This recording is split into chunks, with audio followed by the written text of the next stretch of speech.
What is up, guys? It's Eddie here from KCTCG, bringing you guys my set 4 Bastion deck profile. So I want to apologize for two things. One, ignore my tower of boxes here. My tripod and my phone holder and my phone attachment for my tripod are both at the shop, so I don't have them right now.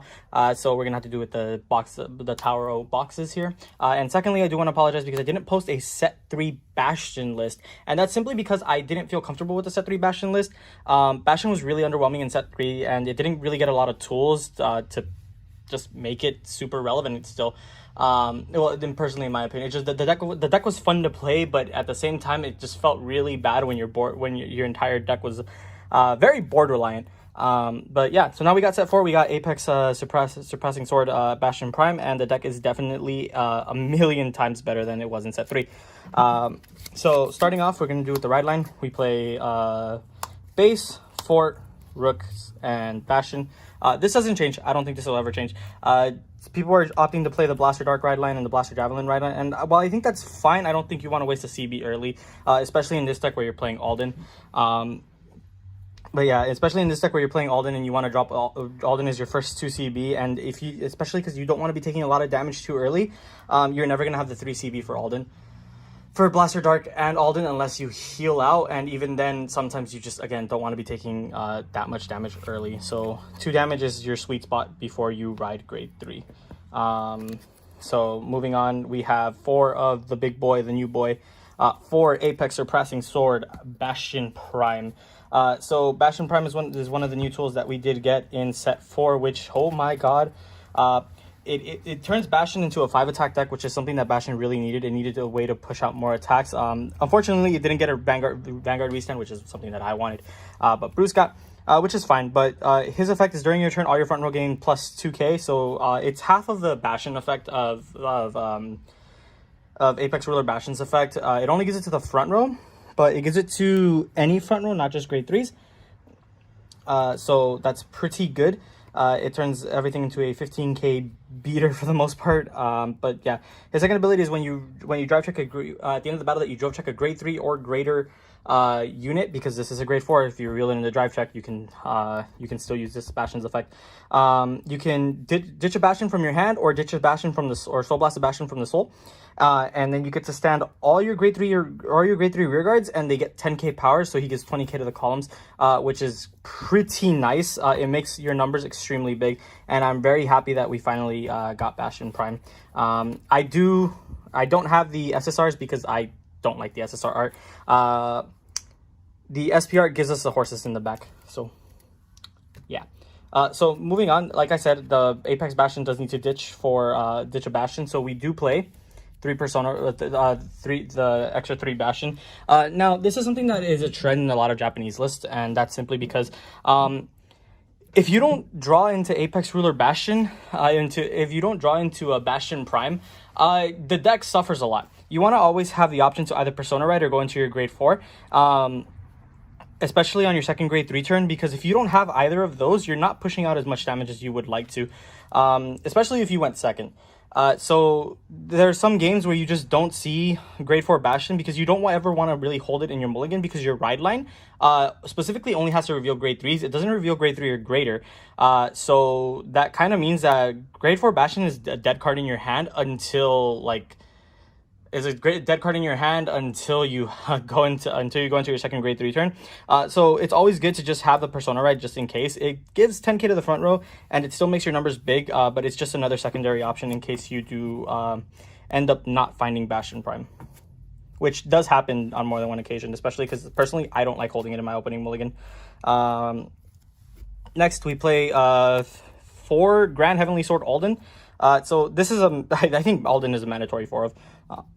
On play, Counterblast 1, Counterblast 2, Soul Blast 1, call a card from your hand. If you call a grade 3, draw 2. Just replenishing your hand and being able to dig a couple cards deeper, maybe into shields or pieces for the next turn, or draw into your Bastion Primes or into your Bastion Prime or your Persona rides, is really strong. His second effect is on swing. If you have 3 or more grade 3 units, he gains 5k, so he's a 20k beater by himself. And then when this effect doesn't last until the end of battle, it lasts until the end of turn. So when you restand him and you swing again, he will become a 35k beater, because most of the time he is restanding with Bastion's effect. He does get the 10k from either Bastion, so he'll go up to 30, and then he'll swing again 10 and he'll be 35, making him your biggest card. So yeah, this card is way too good, and I don't think it should be run at any less than 4 because it is the only way that you apply big numbers. One of the only ways. Speaking of big numbers, we got for the new guy, Heavenly Arrow of Shirt Hit Ferrari. So Ferrari is really nice. At first, when I saw this, I didn't really like it, and that was because I didn't really understand the full scope of the card's effect. But he has a front row and a back row effect, and when he stands by your Vanguard's ability, and he's in the front row, you draw a card. This is really nice in case you do end up missing your Aldens, because not only do you get to draw 1 instead of 2, but it helps draw into your pieces, and especially because Alden is your biggest like play in the deck, where you can just counterblast 2, draw 2, counterblast 2 to draw 2 essentially. And this is half of an Alden, because sometimes if you don't draw Alden, you do start lacking in hand, and he replenishes that hand very nicely. His back row effect is during the turn, all of your other rearguards in the same column as this unit get 5k. So this ability is really strong, especially when you are going second. If you have him in the back row and you have an Alden in the front, if he doesn't have boost, that's okay. Simply because before, when you would go into your first grade 3 turn, if you went second, Alden would hit for 20 and he would hit for a 20k guard, he would hit for a 10k guard, which is very guardable for a lot of decks. You just 2 intercepts or a 10k shield. But now if you have a Ferrari behind him on your first grade 3 turn, he becomes 25 by himself and 40 on the restand, which makes it so that his first swing asks for a 15k shield if your opponent so chooses to take it, which is really nice. And so Ferrari does really help hit a lot of numbers. And we do play the set order that gives boost. So he by himself is a 13k booster, and it makes Aldens very big if you have him behind Alden. It makes anything in front of it really big. And so we play 4 of this Heavenly in Class Dragon, Embrace Dragon. This card is really nice. So its effect is, when this unit is put on the Guardian Circle, choose one of your grade 2 or greater units that's being attacked, and it gets 10k until the end of that battle. If you chose a grade 4, it gets 20k instead of 10k. This is a 20k shield. This is a reason why when you see in the trigger lineup, I don't play fronts anymore, because this is your own 20k shield. And on top of that, what this does for you on the grade 2 turn, if you're going second, it prevents your opponent from rushing you down extremely hard, because a lot of decks will sit here and say, well, you're playing Bastion, you probably don't have guard in hand, so we're going to start swinging. I'm going to start swinging very aggressively, and this makes it so that you don't have to commit a trigger from your hand to guard that attack, especially because you can guard with it early, and you just choose your rooks on the Vanguard Circle, and he'll gain 10k, which is nice in that aspect. So yeah, definitely a very powerful shield, and I don't recommend playing any less than 4. Next, we'll play a little bit of a personal choice of mine. I do still play 2 lagrail. I did say that this card was underwhelming in set 3, but in set 4, this card's kind of broke. And not broke. This is very preference. I prefer to play this. A lot of lists don't. A lot of lists prefer to play 4 of the card that I'm going to show next. But his effect is on swing, counterblast 2, and rest any number of your rearguards, and then he gains 5k, and he performs drive checks for that battle. Now, at the end of the battle, if you rested 3 or less, you discard 2, and if you rested 1, you discard 3. And if you rested 1 or less, you discard 2 more, so you discard 5 in total. Now, what's really cool about him is that if you are on Apex Bastion, you can always swing with him first. You can always swing with Lagrail first. You rest your 4 other rearguards, and then if you drive check a grade 3 or greater, you can use Bastion's effect to restand the entire board, and then suddenly you're a 4 attack deck again. But you're a 4 attack deck that can perform 5 drives. So it's really nice in my opinion. In some rare situations, you will be able to drive check twice with this guy in a turn, and that's if you have 4 open CB and you didn't draw your Alden. And that's mainly just to replenish hand. But he's a really nice pressure mechanic. Just a nice pressure card, especially if your opponent's at 4. They have to almost always guard this, because since you're drive checking on his effect, if you flip a crit, that's game. So I personally still like lagrail in this deck, and I think it's fine as a 2 of. You see it when you need it, and if you don't see it, then it's not a big deal. Next, I do play 2 Heavenly Blade of Val Flient. So let's talk about Flient for a bit. I originally didn't play him, but a lot of lists do play him at 4. But I don't like him at 4 simply because I am playing lagrail. Now, this is completely up to preference. You can play 4 of this guy, but his effect is if your Vanguard is Bastion Prime, you're grade 4. he gains 5k. So he's a 20k beater if he's in the front row, and an 18k booster if he's not. And when he stands by your card effect, he gains 5k.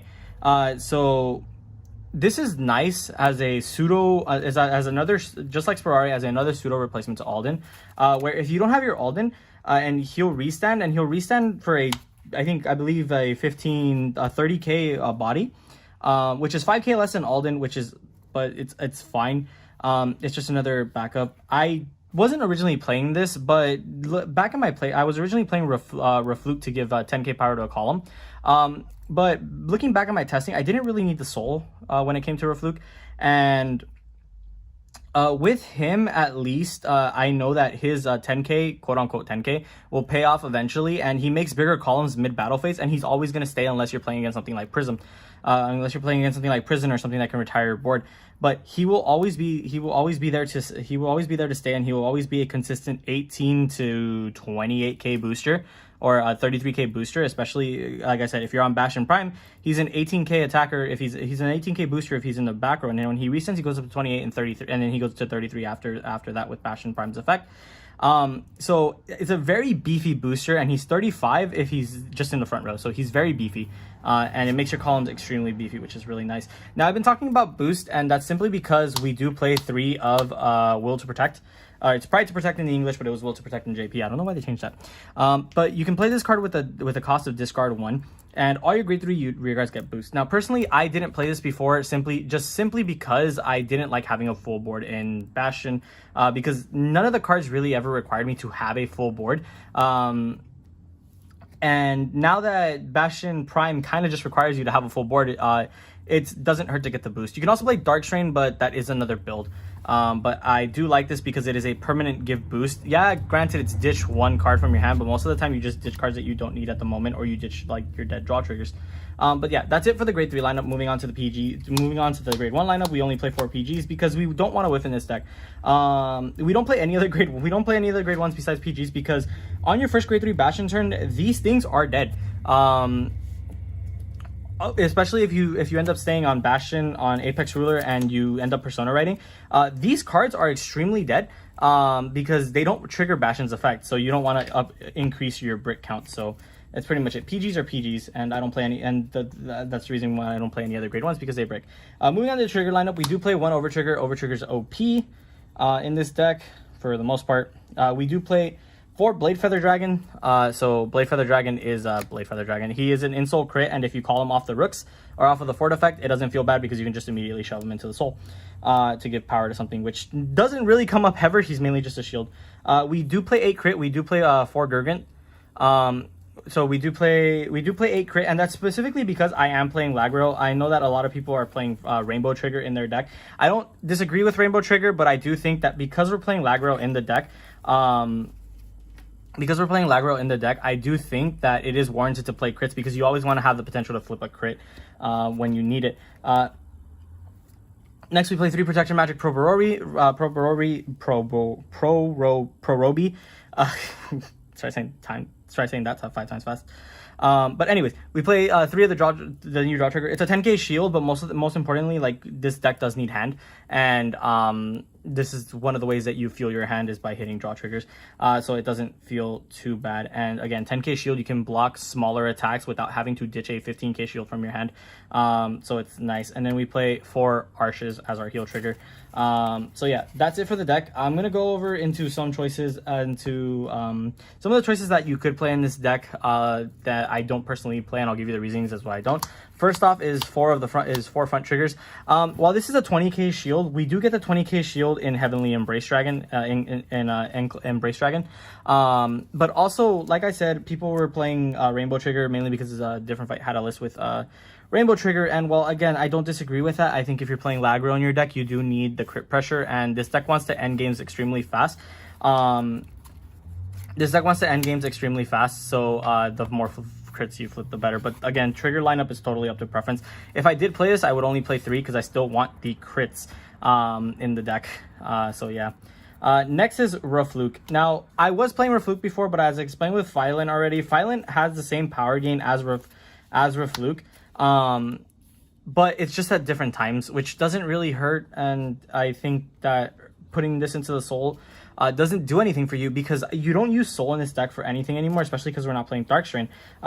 You use soul for ferrari, but most of the time ferrari is just never in the front row. And if you ever use ferrari, you only ever use it once before you just don't care about it anymore. So Rafluke was served me well for the last 3 sets, but I think it's time for him to be a little shelved. But there is a build where you can play him, and that is specifically the build where you play Darkstrain Dragon.